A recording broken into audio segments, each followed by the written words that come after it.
안녕하세요. 포유 한율영어소입니다. 오늘은 좀 밝은 얘기를 할 수 있게 돼서 오히려 제가 기분이 좋습니다.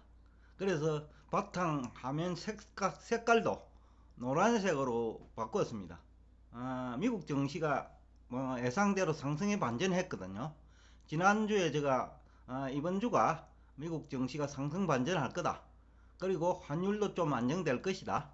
110달러, 110이죠. 달러 인덱스 기준으로 110을 돌파한 이후에는 안정될 것이다 라고 예고해 드렸죠.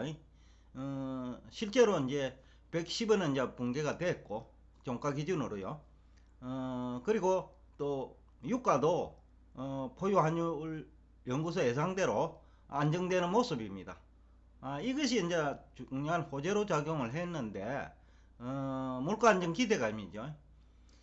장기금리 안정 기대감이기도 하고요. 물가가 안정되면 장기금리가 안정되거든요, 우선. 그리고 연준이 기준금리 인상도 뭐 좀 소극적으로 될 가능성이 크다. 물가 안정에 대한 기대감이 확신이 든다면, 근데 유가 안정이 크게 그 역할을 할 것이다. 물가 가중치가 높기 때문입니다. 그리고 미국 주택시장도 안정돼요. 이 또한 중요한 물가 안정 그 요인이죠.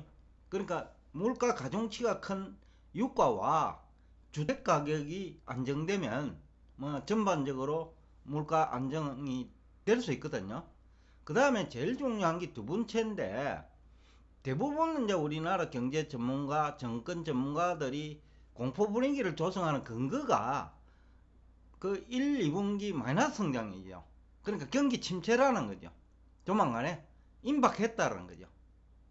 근데 포유 환율 연구소가 지난 그 8월 27일 날 토요일이요. 세미나에서 뭐 구체적으로 설명한 대로 3분기 성장률은 플러스로 반전될 확률이 아주 높다. 그렇기 때문에 굉장한 호재다 이거는.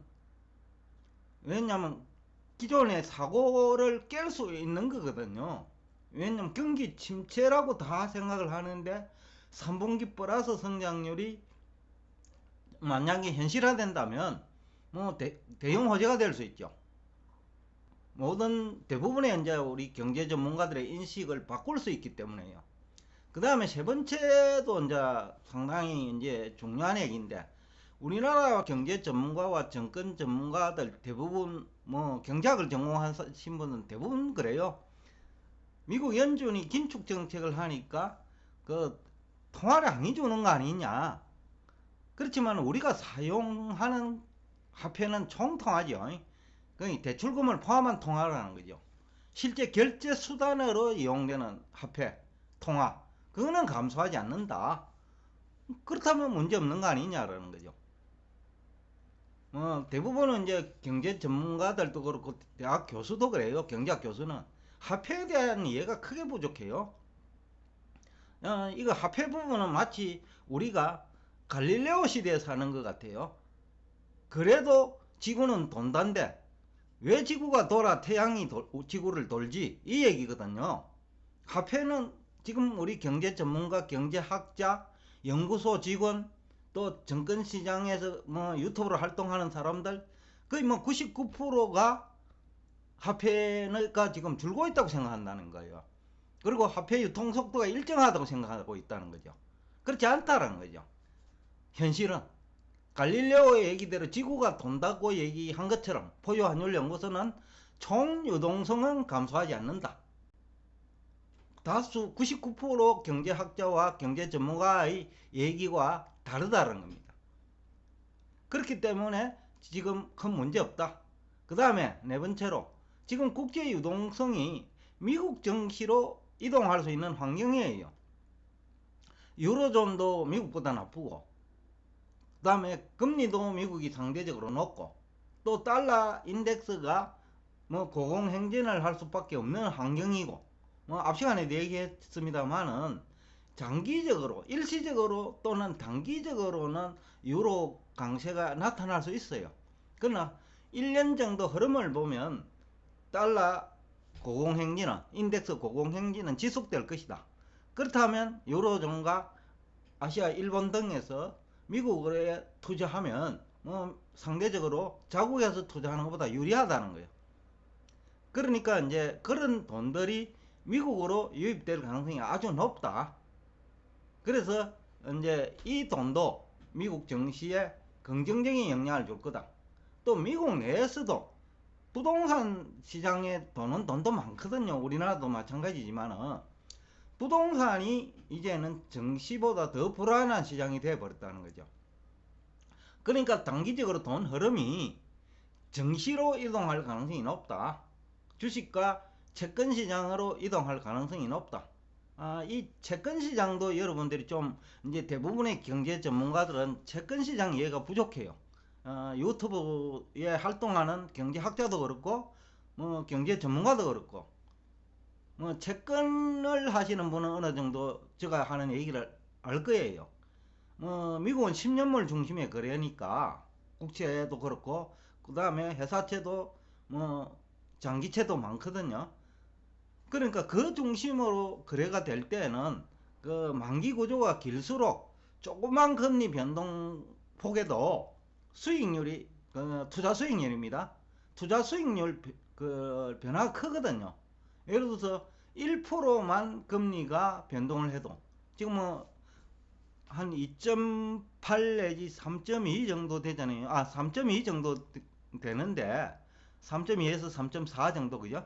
근데 이어서 3.0만 돼도 그러니까 0.2지요.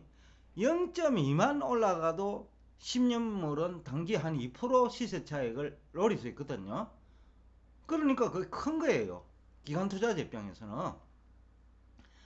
그래서 이제 그 돈 흐름이 뭐 채권 시장으로 이동할 수 있고 주식 시장으로 이동할 수 있다. 그래서 간밤에 주가도 오르고 채권 가격도 올라간 거예요. 그러니까 금리가 장기 금리가 내린 거죠.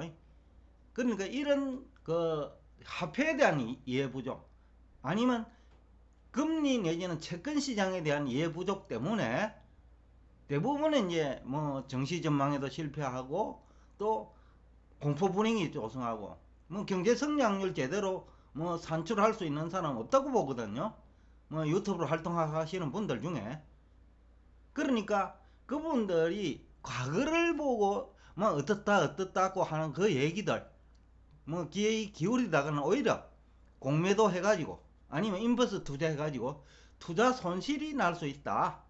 근데 이제 문제는 이제 직전 고점을 돌파할 수 있느냐 문제예요. 포유 환율 연구소는 나스닥 100 기준으로 주로 여러분들과 얘기를 하고 있습니다. 왜냐하면 서학 개미들이 투자하고 있는 게 주로 나스닥 100 기준이에요. 주요 종목도 뭐 테슬라, 엔비디아, 그 다음에 뭐 구글, 애플 모두 다 뭐 나스닥 100에 들어가 있거든요. 그러니까 이제 이쪽 중심으로 제가 얘기를 하는데 지난번 고점이 13,500이죠. 아마 이번에는 뭐 무난히 돌파하리라고 봅니다. 왜냐하면 앞에서 얘기한 대로 환경이 6월보다는 아주 좋아요. 6월의 국제 유가 안정은 지금보다는 높은 수준에서 안정이 됐고 그때만 하더라도 100불 이상이었거든요. 6월에 7월까지 뭐 그 정도에서 왔다 갔다 했다는 거죠. 그런데 이제 7월 중반 이후부터 그러니까 8월 말까지는 뭐 100불 이하로 내려왔고 이제는 90불 이하에서 안정될 가능성이 높아졌다라는 거죠. 이것은 장기적으로 물가 안정 기대감이죠. 그러니까 장기 금리가 안정될 것이라고 생각한다는 거죠. 그러니까 풍부한 유동성이 우선은 채권 시장으로 가면서 금리가 낮아질 수 있고 그리고 금리가 낮아면 또 뭐 나스닥 100 기준으로는 그런 기업들은 또 우량 기업들이니까 그쪽에 금리 부담은 줄어들 것이다. 무엇보다 돈이 이제는 이제 부동산 시장에서 돌던 돈이 이제는 주식이나 채권 시장으로 들어올 수 있는 환경이다. 그리고 국제 유동성도 앞 시간에 얘기를 드렸는데 지금 달러 인덱스가 장기적으로 고공행진을 할 수 있는 환경이 만들어지는 겁니다. 뭐 단기적으로는 뭐 등락이 있지만은 그 장기적으로 6개월 내지 1년 단위로 보면 그 유로화가 미국 달러보다 강조 반전될 요인은 거의 없다. 그렇기 때문에 달러 인덱스가 그 고공행진은 할 거다. 등락은 있겠지만은 그렇다 하면 이들 국가에서, 그러니까 유로존이나 일본 등에서 미국으로 돈은 이동할 수 있는 환경이 만들어졌다. 이것도 6월보다는 훨씬 더 좋아진 환경이다. 그래서 전체적으로 보면 지난 6월에 상승 반전되기 시작한 주가가 나스닥 베이지로 한 3,500까지 올라간 이후 조정을 받았는데, 이번에는 증시 환경이 지난 6월부터 8월 말까지보다 훨씬 더 좋아졌기 때문에 아마 고점도 나스닥 100 기준으로 14,000원 무난할 것으로 예상하고 있습니다. 그러니까 여러분들이 아마 포유환율연구소 방송을 믿고 투자했다면 크게 후회하지 않을 것이다 라는 얘기를 하면서 오늘 여기까지 하겠습니다.